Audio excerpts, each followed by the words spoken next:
Olá, você que nos vê, que está aqui conosco. Olá, Carol, é bom ter você aqui. Hoje nós vamos falar de um tema muito importante: cristãos que pregam uma coisa, que dizem uma coisa e fazem outra.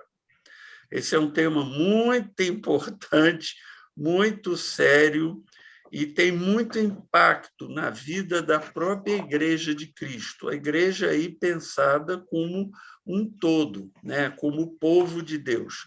A Igreja de Cristo é muito impactada por isso. Gente que diz uma coisa e, na verdade, vive outra completamente diferente. Carol, dê o seu olá. Oi, gente, beijinhos, bom domingo para vocês, bom dia. Estamos aqui na maior alegria. Você que já está assistindo depois da live, boa tarde, boa noite, seja bem-vindo a esse espaço. Espero que a aula seja boa, porque o tema é babado, é quente. Vem com a gente.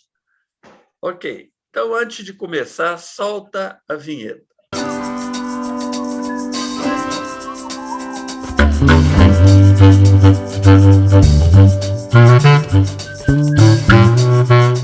Carol, eu preparei aqui um materialzinho só para provocar discussão.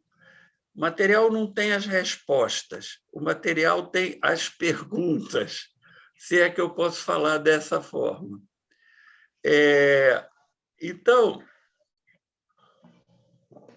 o tema é dizer uma coisa e fazer outra, e eu estou falando essencialmente para os cristãos. É claro que isso também existe no mundo secular. É muito comum entre os políticos, é muito comum entre pessoas famosas, mas eu estou concentrando no nosso próprio povo, no povo que se diz cristão. E isso é muito comum.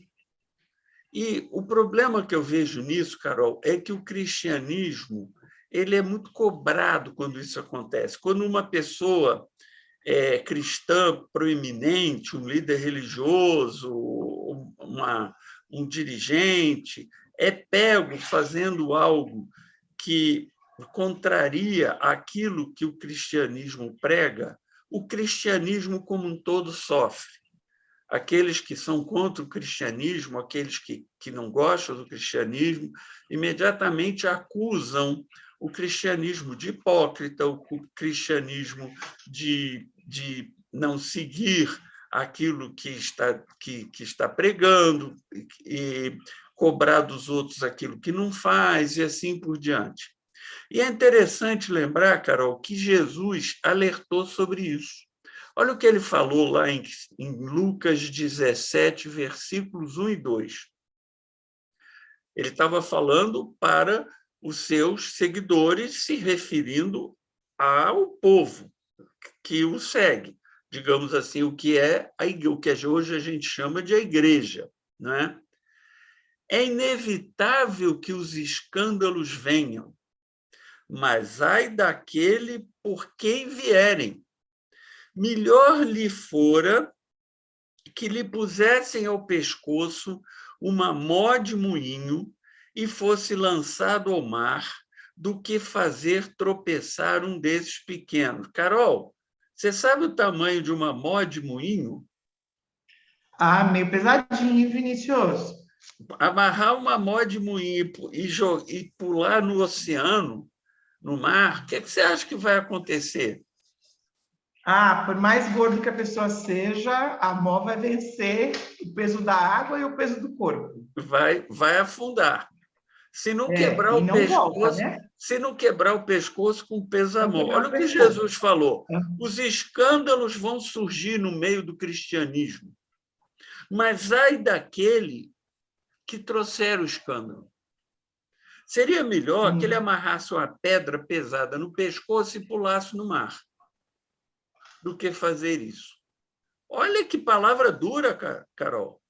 É uma palavra duríssima, é uma Não. palavra violenta, Exato. porque a pessoa Jesus está dizendo os escândalos virão, como a gente sabe que vem, a gente toda hora encontra. Mas aquele que provoca o escândalo e faz os pequeninos tropeçarem, quem são os pequeninos? São aqueles que seguem o cristianismo de uma maneira sincera, às vezes até ingênua, e são impactados profundamente por esses escândalos, pelos líderes religiosos, por exemplo, que eles gostavam, que eles tomavam como exemplo, e, de repente, essas pessoas fazem uma barbaridade, como a gente cansa de ver. Agora, a questão é, por que as pessoas, com frequência, falam uma coisa e não a praticam? Eu queria levantar aqui, Carol, duas explicações. Repara, eu não estou dando duas justificativas, eu estou dando duas explicações. Isso lembra o meu sargento, quando eu fiz serviço militar? Nunca esqueço disso. Nunca esqueço disso. Que um dia eu precisava chegar lá no local, né, onde eu estudava, e eu fazia o serviço militar, e cheguei atrasado porque eu tive um problema no carro. E eu entrei, cheguei para ele e falei: sargento, eu me atrasei porque eu tive problema no meu carro. Resposta dele: explica, mas não justifica. Então, Carol, eu estou explicando, eu não estou justificando essas duas coisas. A primeira razão pela qual as pessoas fazem isso é que a pessoa encontra desculpas para se justificar aos seus olhos e continua a acreditar que está tudo bem. Ela fica cega para o próprio erro, ela fica cega para o próprio pecado. É muito comum a pessoa dizer: eu mereço isso, eu faço, eu mereço isso. Eu acredito que muito político corrupto cai nisso aí. Acha que, sei lá, todo mundo faz, eu tenho que fazer, a minha oportunidade de conseguir um dinheiro que vai sustentar minha família bem para o futuro, garantir meu futuro, é a chance que eu tenho, e se eu não roubar, todo mundo vai achar que eu roubo do mesmo jeito. Sei lá, são 500 justificativas. A pessoa se auto-engana. Isso é comum. Na Bíblia tem um caso muito claro, Carol, que é o rei Davi. Todo mundo sabe que o rei Davi adulterou com Batseba. E não se contente em adulterar com Batseba, quando ela engravidou, mandou matar o marido dela para esconder o escândalo. Então, em cima do adultério, ele ainda botou um homicídio. Como se não fosse pouco, né, E casou com a viúva. Essa mulher, inclusive, é a mãe de Salomão. O rei Salomão é filho de Batseba com Davi. Agora, o que me chama a atenção, Carol, é que a Bíblia diz que Davi é o homem segundo o coração de Deus, não é assim que fala? Ai, socorro! E esse cara que tinha o coração que Deus fala, era um homem segundo o coração de Deus, não viu que tinha pecado. Se você vê o texto da Bíblia que descreve isso, está lá em 2 Samuel, só quando o profeta Natã foi falar com ele, contou para ele uma parábola, está lá em 2 Samuel 12, 1-10, que esta parábola permitiu que o rei visse o que ele tinha feito. Se Natã não tivesse falado com ele, Davi talvez nunca tivesse acordado dos seus pecados. Ele se auto-enganou. A Bíblia não conta qual auto-engano que ele contou para ele mesmo.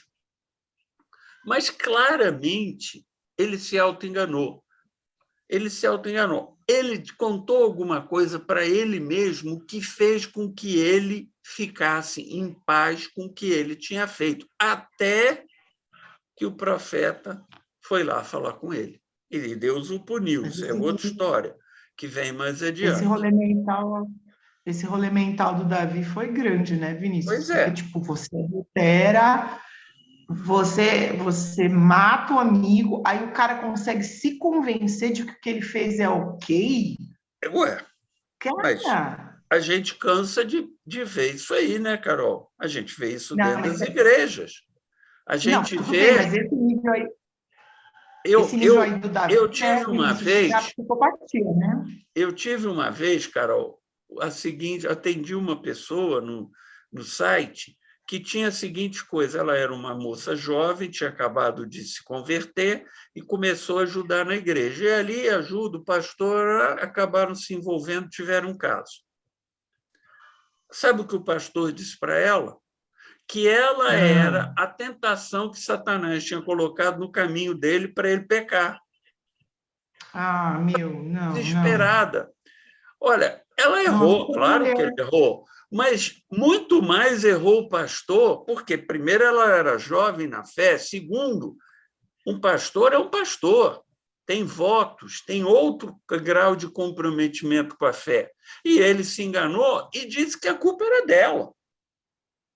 Não, mas, meu, são rolês mentais muito dementes, né? Pois é, É muita demência, né, pois Vinícius? é. Então, Então, o grande problema aí é que a pessoa continua se sentindo em paz e fica surda para os alertas do Espírito Santo. Eu vou dar alguns outros exemplos históricos. Os cristãos defendendo a escravidão. Tem livros, tem sim, estudos bíblicos que os caras defendem a escravidão. E caramba. teologias, ou mais recentemente, teologias que dão ênfase na prosperidade. Teologias É. que, que, que, que dizem que Deus vai nos trazer a prosperidade. Nós temos que buscar a prosperidade a qualquer custo. O que é isso? Onde está escrito isso na Bíblia? Isso é outro exemplo. Caramba, hein? Teologias que dizem que os cristãos têm que defender os seus pontos de vista com violência, né? Tem que entrar num templo de uma outra religião que a gente desconsidera e quebrar tudo, porque é obra de Uhum, Satanás. Quer dizer, que, que, que cristianismo é esse? Auto-engano. uhum. Né? A Inquisição, que defendia a fé na Idade Média, matando as pessoas, torturando as pessoas. A Ah, segunda forma que leva as pessoas a pregarem uma coisa e fazerem outra é a hipocrisia. A pessoa quer aparentar aquilo que não é. E eu quero dizer um negócio para você, Carol. E o que eu sinto muito é que nós estamos vivendo numa sociedade cada vez mais hipócrita. As redes sociais tornam as pessoas hipócritas. As pessoas só publicam lá coisas boas. Eu, outro dia, me lembro de um casal que eu conheci na igreja e que eu sigo a esposa no Facebook, e eles estiveram separados porque ele arrumou outra, foi uma confusão danada.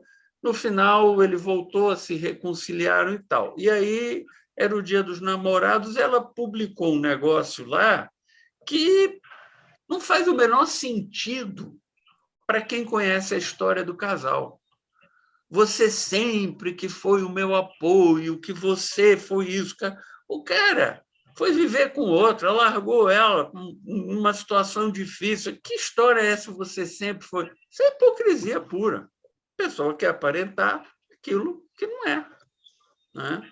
Um exemplo clássico que a gente tem é um casal de pastores, eu não vou dar os nomes aqui, porque não interessa, mas estava entrando nos Estados Unidos, tinham dólares ilegais dentro da Bíblia e foram pegos. Foram processados nos Estados Unidos e condenados, cumpriram cadeia nos Estados Unidos. Quando chegaram aqui, disseram que nada disso era verdade, tudo era uma armação, uma obra de Satanás.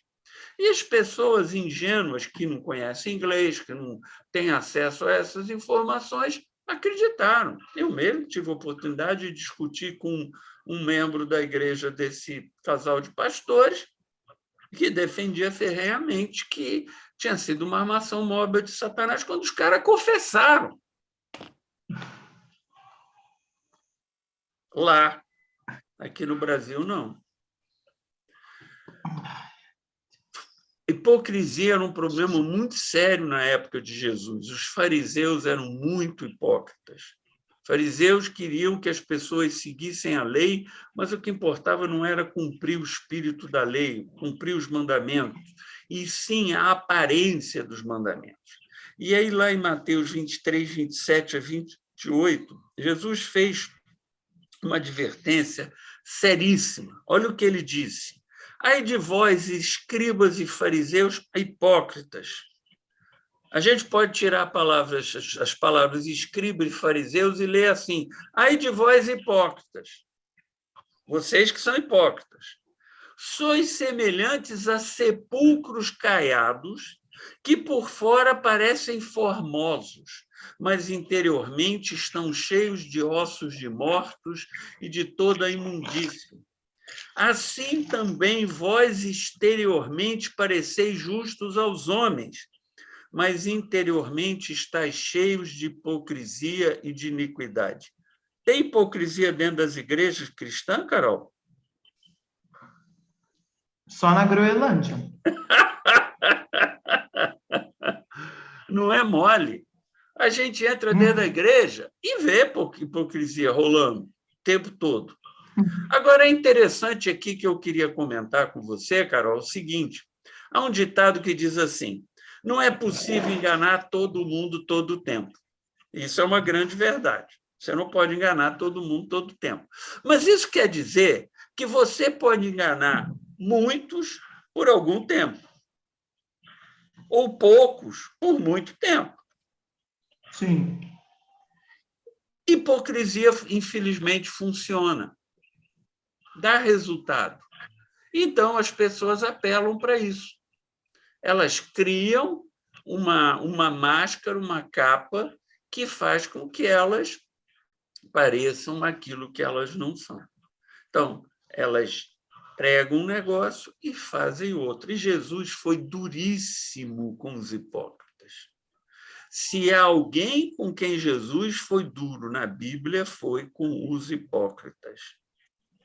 Tem várias falas dele a esse respeito. Carol, agora com você, o que dizer quanto a essas questões?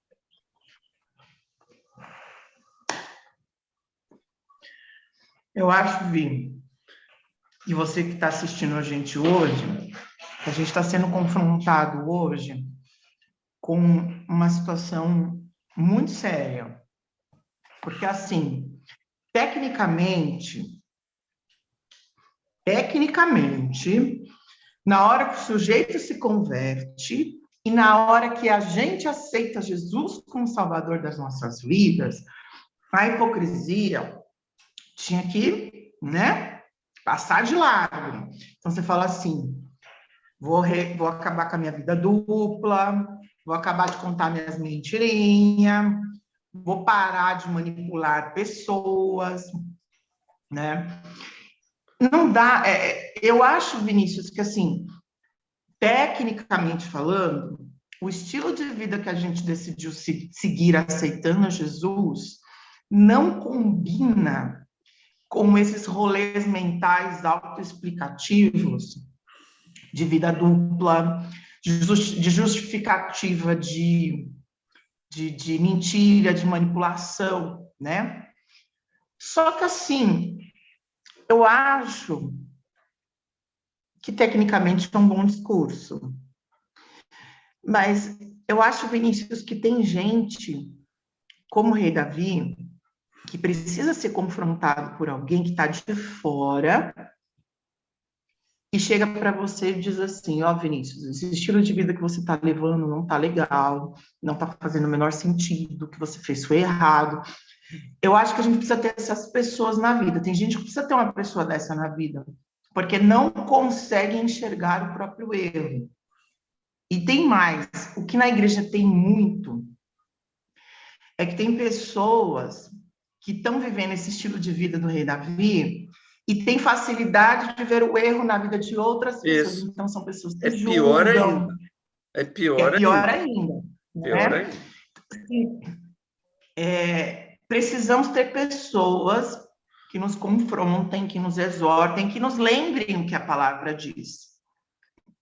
E precisamos também aprender a fazer uma autoanálise das coisas que fazemos.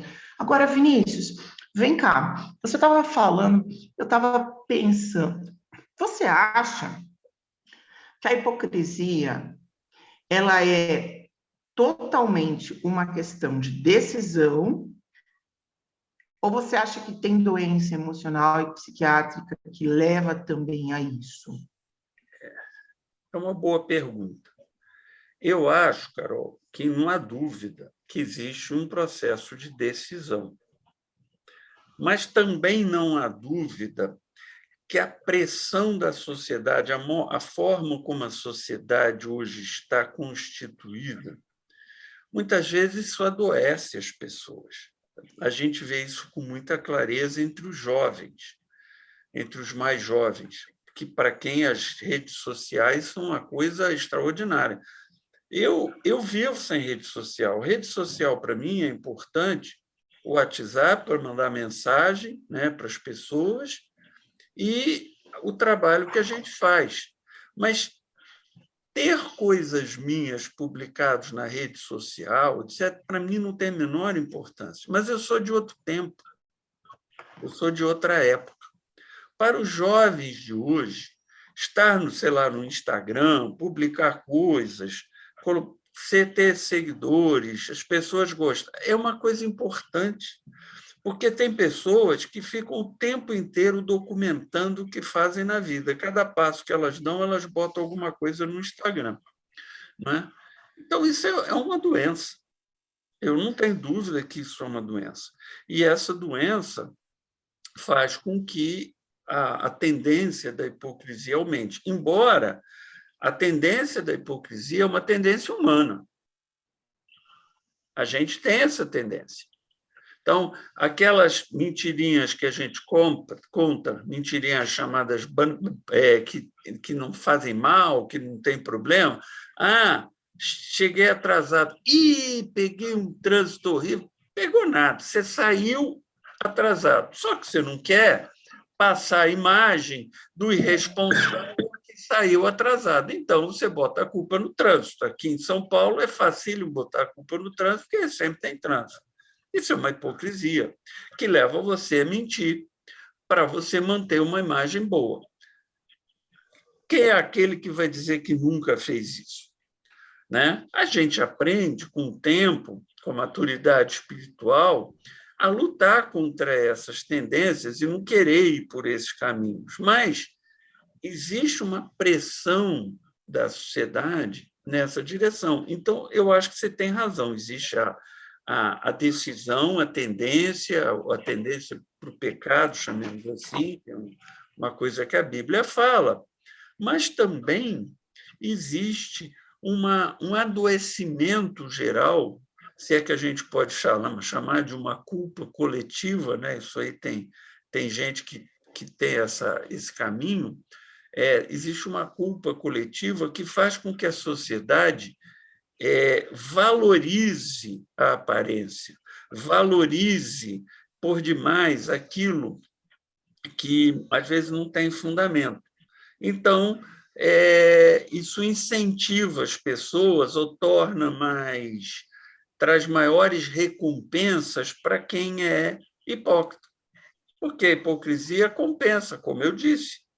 Está aí, não precisa ir longe, basta olhar para os políticos. Né? A hipocrisia compensa. Né? O que a gente vê toda hora é esse tipo de coisa rolando. Então, é difícil. Agora, eu penso que é o que você falou, né? Os cristãos, quando se convertem, eles têm um compromisso de serem diferentes. E daí é o desafio. Por isso o nome do site lá que eu edito é o desafio de ser cristão, é um desafio. Esse é o desafio. O desafio são essas coisas. Não é ir lá na frente chorar e dizer aceitei Jesus como Salvador. Isso é o mais fácil. Exato. E eu acho que você tocou em algum, e você tocou, Vinícius, numa das coisas, umas questões que eu queria abordar aqui para a gente ter muita visibilidade desse tema, né? Eu acho que foi Gandhi uma vez que disse que o Cristo da gente era muito bonito, mas o nosso cristianismo era muito ruim. Gandhi falou isso. Porque, assim, e é uma grande verdade, porque, assim, a gente tem uma. Primeiro, que ser cristão é difícil pra caramba. Aceitar Jesus, o ato de ir lá na frente chorar, descer as águas, é fácil. O difícil é o dia a dia da coisa, é o rolê da coisa, entendeu? No dia a dia. Porque você acorda todos os dias com uma chance de tomar decisões e fazer do seu dia um dia todo desenhado nos passos de Jesus. Então, tudo que eu vou decidir, tudo que eu vou fazer, eu tenho que me perguntar. Porque, como eu sou seguidor de Cristo, eu tenho que olhar para os passos dele e tentar repetir os passos dele, né? É como se alguém estivesse dando para a gente. Eu lembro do filme do Snoopy, né? Tem essa cena. O Snoopy está ensinando o Charlie Brown a dançar, e o Snoopy quer que o Charlie Brown represente, dance como ele dança. Então, ele coloca aquelas pegadinhas no chão, numeradas, para que o Charlie Brown vá dançando em cima, né? Você está repetindo os passos de dança. A vida com Jesus é meio isso aí, né? Isso. Aí, Vinícius, você está me dizendo assim, quando a gente pensa na hipocrisia, a gente tem que pensar no poder de decisão que a gente tem, na tendência social, que é muito forte, né? E nas questões mentais também que estão envolvidas. Então, por exemplo, gente com problema de bulimia, por exemplo, está doente pelas tendências mentais. Se olha e se vê gordo. Então, come pra caramba e vomita. Isso é hipocrisia, né? Quer dizer, é uma relação hipócrita da comida, mas também tem um quê de doença. Então, assim, é um emaranhado de coisas que orbitam, né? E aí você tocou num outro assunto interessante. Considerando todas essas coisas, a gente tem que aprender um pouco a entender que a hipocrisia, ela tem níveis exóticos, né? Quer dizer, a hipocrisia de Davi foi muito grande. Por quê? Ele tomou uma decisão dentro de um emaranhado de coisas que os reis podiam fazer. O rei tinha poder, esses tipos de poderes, tomar a mulher das pessoas, mas um rei, segundo o coração de Deus, tem esse poder, mas decide não usá-lo. Não pode fazer. Aí, aliás, Vinícius, esse foi uma das grandes lições que Jesus disse, que quando ele estava pregado na cruz, ficavam falando para ele assim: você não diz que tem poder, você é o filho de Deus, você não sai daí. Pois é. E ele tinha o poder. Ele poderia ter saído dali.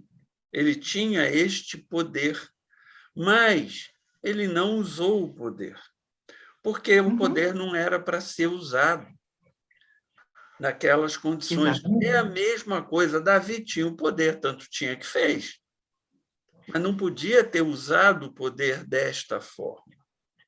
Jamais o poder poderia ter sido usado desta forma. E a gente tem o poder, segundo a mensagem do cristianismo, de mudar a sociedade, de ser pessoas melhores, de realizar milagres diários, e a gente decide usar ou não. E aí você tocou nesse assunto, que são percepções das pequenas hipocrisias do dia. A gente fala para o Davi, essa sua atitude aí é hipócrita. A gente fala para os fariseus, essa atitude aí é hipócrita. A gente fala para os políticos, vocês são hipócritas. Mas na hora que alguém liga para você e fala assim como seu filho, o papai está aí, e você olha para o seu filho e diz, fala que eu não estou.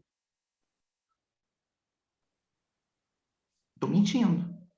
E o que, que você está ensinando para ele também, né? O que você está ensinando para ele? É uma atitude de hipocrisia, porque assim, se o cristianismo diz que eu não devo mentir e devo ser uma pessoa honesta e correta, e eu minto, e digo assim, mas isso não é nada, é pouco, tal. Você tem até o direito de dizer, rouba, é o que eu não quero fala, né? falar com você, eu não quero falar com você que está me ligando. Você tem até esse direito. Você não é obrigado a falar. O que você não pode é mentir para esconder uma coisa. E eu penso, sabe, Carol, voltando ao lado do auto-engano, porque eu separei, por uma questão didática, auto-engano de hipocrisia, mas essas duas coisas estão muito juntas. A Sim. hipocrisia alimenta o auto-engano e o auto-engano alimenta a hipocrisia. Davi foi Exato. assim, Exato. né? Assim, Exato. separadinho, ou é auto-engano ou é hipocrisia. Normalmente eles estão de mão dadas, né? E aí o que eu penso é o seguinte: você começa a ser hipócrita nas pequenas coisas e os seus princípios morais vão sendo relativizados. E esse limite ele vai crescendo. É como, tempos atrás, eu li a história de um político que entrou na política, era evangélico, e contou as dificuldades que ele teve. E li a história de um pastor famosíssimo, foi muito famoso aqui no Brasil, no final do século passado, e que depois teve o seu ministério totalmente prejudicado. E esse pastor, em particular, escreveu um texto, que eu me lembro de ter lido, onde ele comenta o que ele, por que ele fez e como ele fez. Quer dizer, chamemos a queda dele, né? Ele diz: foi um pouquinho todo dia. Eu não tinha mais tempo para parar para orar, para ler, para estudar, para meditar, para avaliar meus atos. Não tinha ninguém, como você falou, junto para chegar e dizer: você está errado, né? E ele foi mudando meio grau, né? Se a gente pensar no ângulo, meio grau num dia é nada. Mas se você mudar meio grau por dia, no final de um ano de 360 dias, você virou 180 graus. Você estava indo para o norte, passou aí para o sul. É o que o auto-engano e a hipocrisia fazem com a gente. Esse político falou a mesma coisa. A gente vai entrando e vai relativizando aos poucos. E dá um passinho mais, e dá um... Carol, é assim que Satanás age nas nossas vidas. Sim. Roubando um degrau por vez do dia da gente.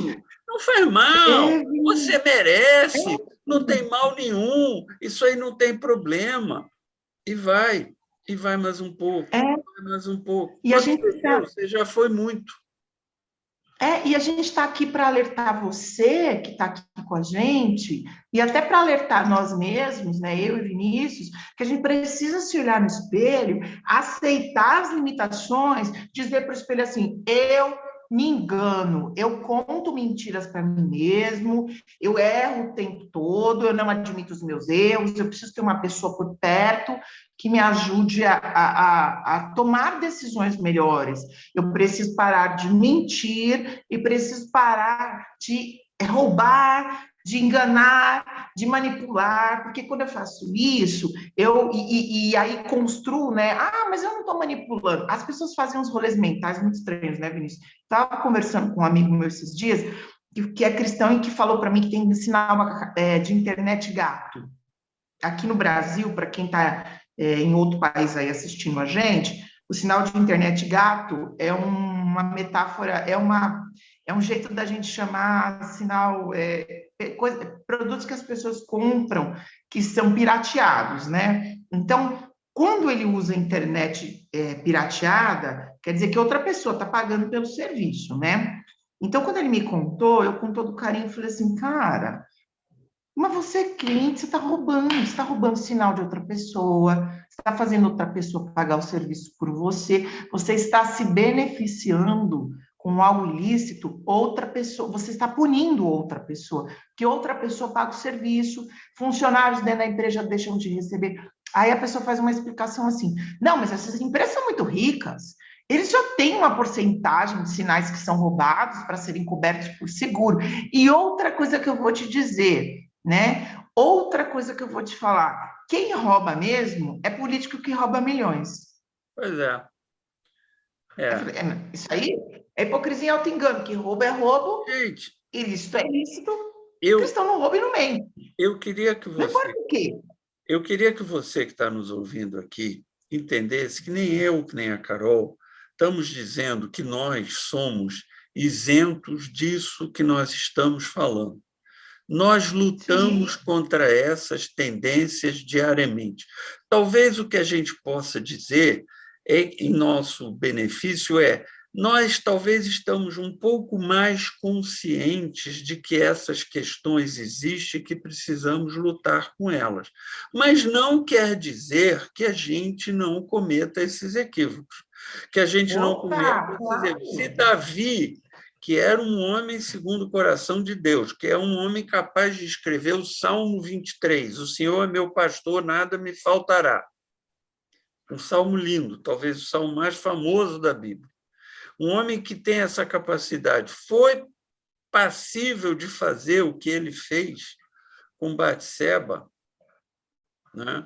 Isso mostra como é difícil se manter no caminho, como é difícil você se manter correto. Eu estava lendo outro dia o livro de Gálatas. Para quem não sabe, Gálatas é uma carta que Paulo escreveu para as igrejas de uma região do que é hoje a Turquia, chamado Galácia. Né? Eram várias igrejas ali que ele tinha fundado e ele escreveu uma carta para essas igrejas.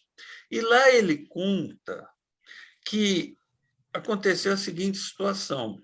Eles estavam convivendo, os cristãos que eram de origem judaica e os cristãos que não eram de origem judaica, né, vinham de outros povos, né? Não eram, tinham se convertido, mas era o que os judeus chamavam de gentios, né? Estavam convivendo.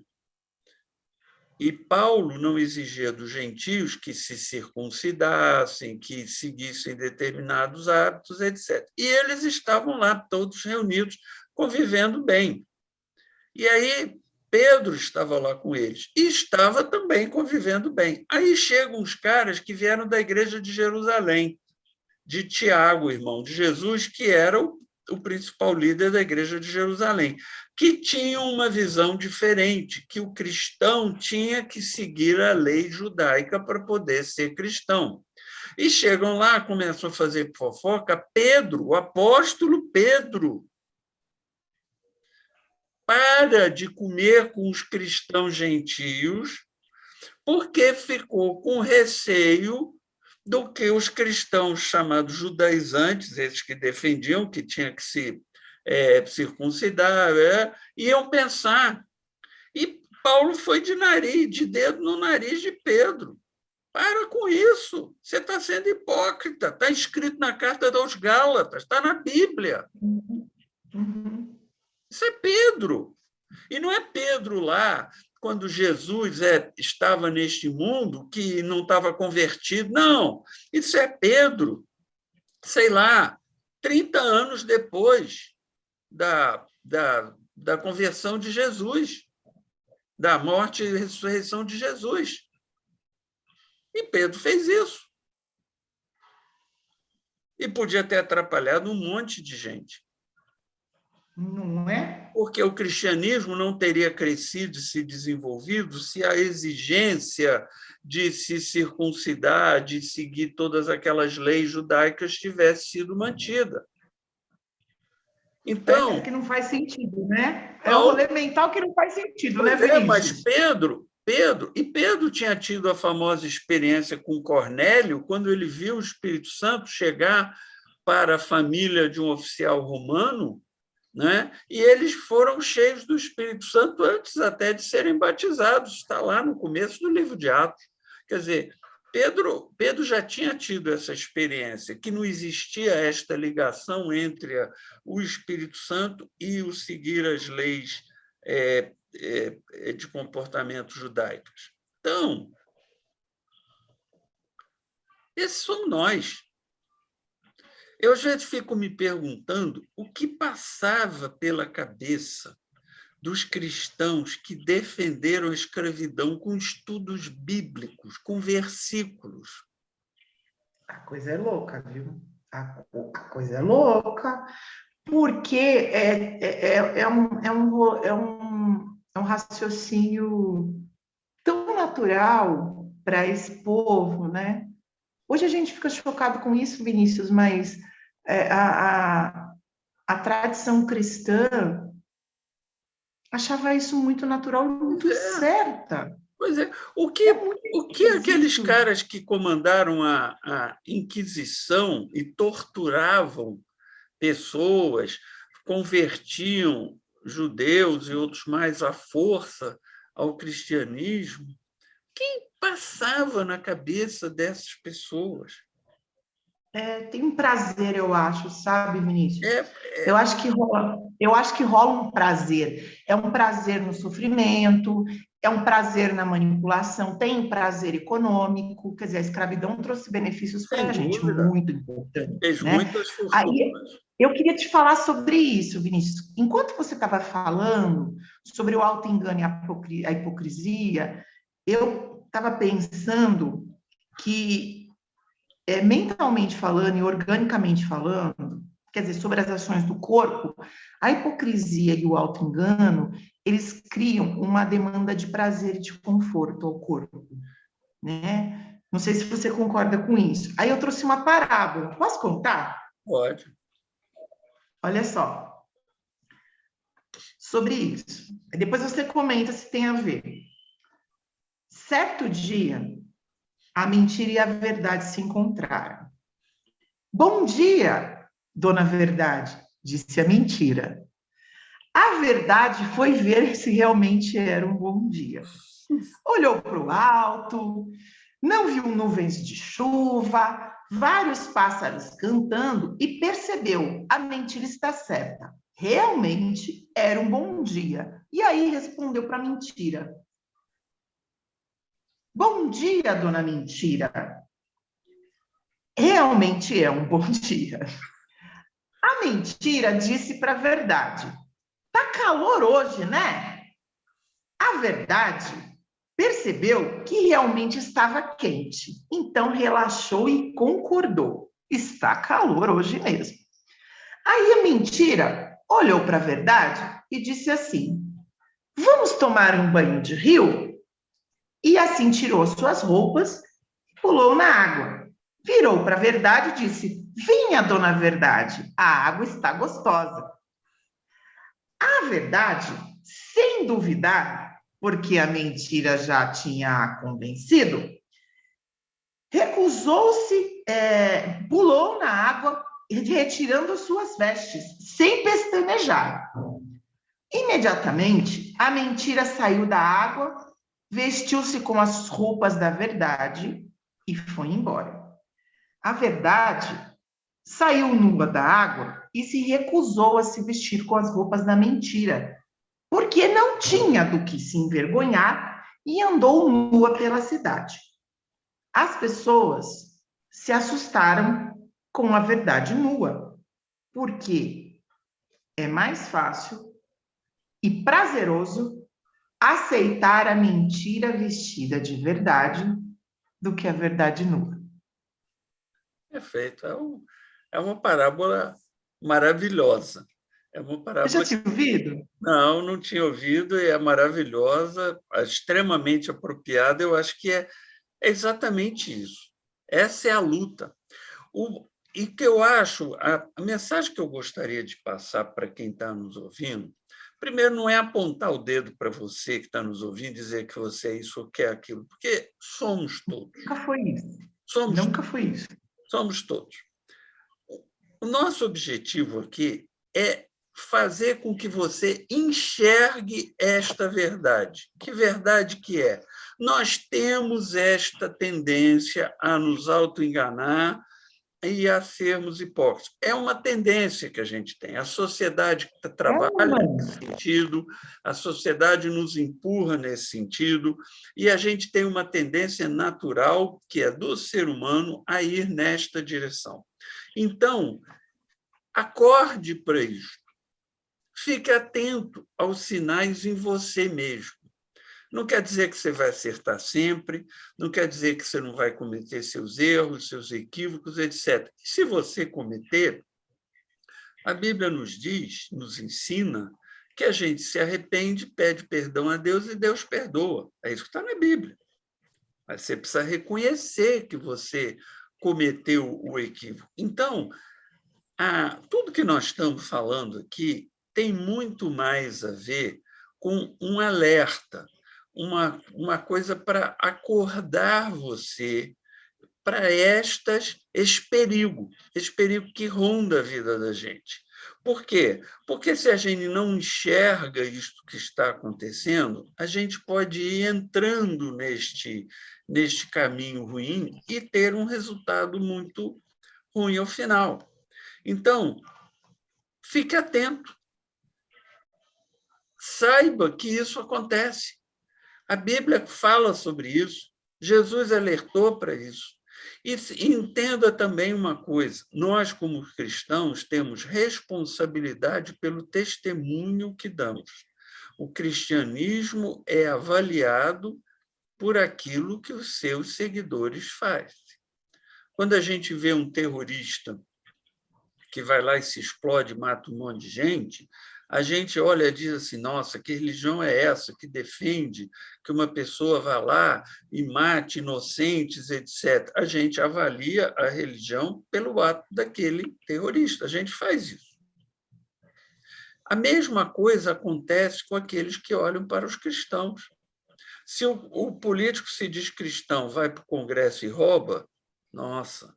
Se o líder religioso vai e faz uma barbaridade, como é que igual esse pastor aí que eu contei a história, que a menina me escreveu no site, ele cometeu outros, porque ele não fez só esse caso, ele fez outros.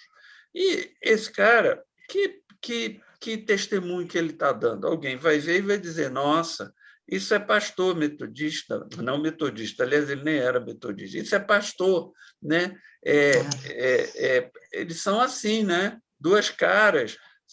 Então, gente, o que a gente faz quando as pessoas sabem que a gente é cristão tem influência na sociedade em torno, tanto para o bem, o exemplo que a gente dá de caridade, de amor, etc., como um exemplo ruim.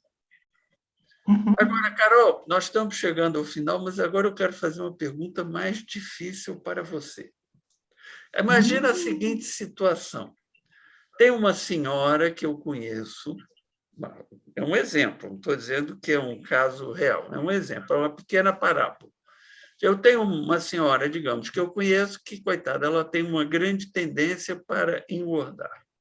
Luta com isso desesperadamente, fica chateada e tal. E aí, um dia, ela engordou. E aí eu chego na igreja, ela me encontra e diz assim: você acha que eu estou mais gorda? E aí, dentro do espírito de manter, na verdade, eu vou chegar e vou dizer para ela: nossa, você está bem mais gorda mesmo, a coisa está feia. O que a gente faz?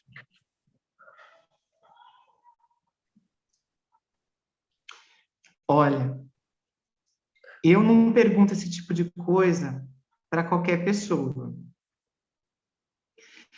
Eu recomendaria o seguinte, né? Um conselho que me deram. Foi meu terapeuta, inclusive, que aconselhou isso.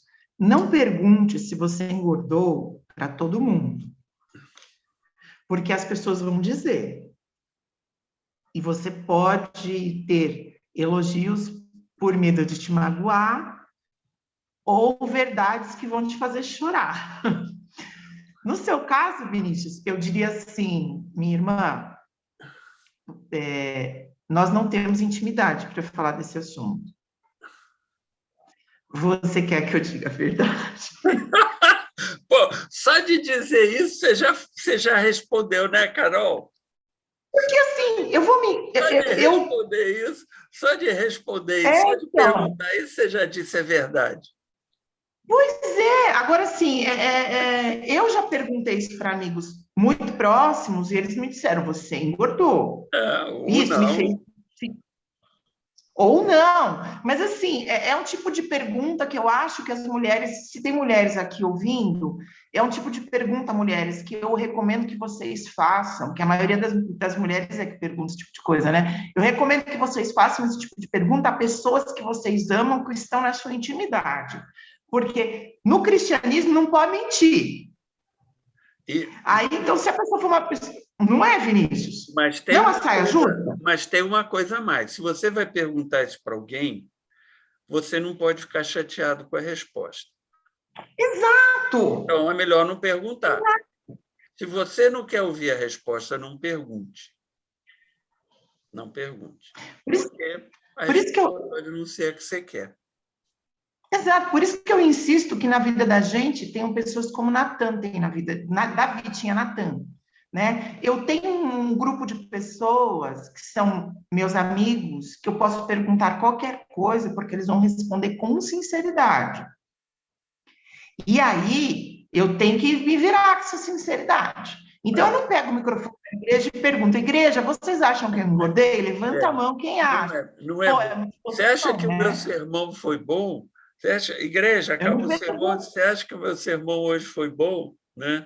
Os meus Bom, amigos me telefonam para dizer: você foi muito bem, mas foi infeliz em tal coisa. Não, hoje você não pregou bem, né? Você não está ninguém é, bem. Hoje ninguém é você. perfeito. Então, sabe? Ninguém é Você perfeito. tem que ter um grupo de pessoas que sejam sinceras ao seu redor e que te chamem a atenção. Agora, mulherada, não sai perguntando isso, porque, por exemplo, o Vinícius é um cara super sincero.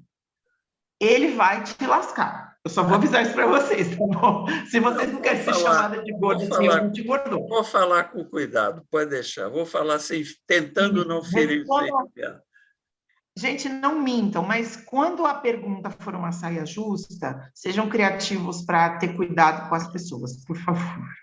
Bom, Carol, o papo está ótimo, mas nós já estamos chegando ao final aqui. Ah, tá muito bom. As suas conclusões e depois nós vamos passar para a oração. Eu quero desafiar você a olhar para si mesmo hoje, pensar nas suas fragilidades, colocar na presença de Deus e, sinceramente, dizer: Deus, eu quero mudar. Se você não conseguir sozinho ou sozinha, procure ajuda, mas pare de mentir para si mesmo, para os outros. E se você é algum crente que está levando vida dupla, recomendo que você pare, porque isso não vai acabar bem para ninguém. Deus não precisa de pessoas com imagens perfeitas. Deus precisa de pessoas que querem ser transformadas. E isso vai impactar o nosso pequeno mundo e o mundo maior de uma forma inimaginável. Acredite em mim. Isso eu começo comigo também. Beleza? E vamos orar? Feche seus olhos. Deus, em nome de Jesus, eu quero, através dessa palavra, encorajar pessoas neste dia a consertarem suas vidas, a saírem, Senhor, das vidas duplas, a limpar a maquiagem do rosto e a parar de mentir para si mesmas e para o mundo. O Senhor nos ensina que a honestidade, o reconhecimento das nossas limitações nos leva à cura e nos leva à santidade. Nós queremos ser santos como o Senhor é, mas para isso precisamos ser tratados, curados, precisamos reconhecer nossas limitações. Então, que hoje seja um dia de conversão e para aqueles que se perceberam fora dos teus caminhos, hoje é dia de voltar, de volta, de festa no céu. Então, Senhor, toca os corações dos teus filhos e o meu, o do Vinícius, para que todos sejamos tratados nesse sentido. Abençoe nosso dia, a nossa semana, cuide de nós, nos dê saúde. Nós oramos em nome de Jesus. Amém. Amém. Carol, obrigado por ter dividido aqui a bancada comigo. Foi um prazer. E temos a alegria de receber você que está nos assistindo aqui. É sempre um prazer ver que vocês mandam mensagens, que vocês ouvem, que vocês seguem o nosso canal e que, de alguma forma, compartilham daquilo que nós estamos tentando realizar aqui. E eu desejo para você que Deus ilumine seu caminho, que Deus abençoe a sua vida e que Deus te dê a paz. Tchau, tchau.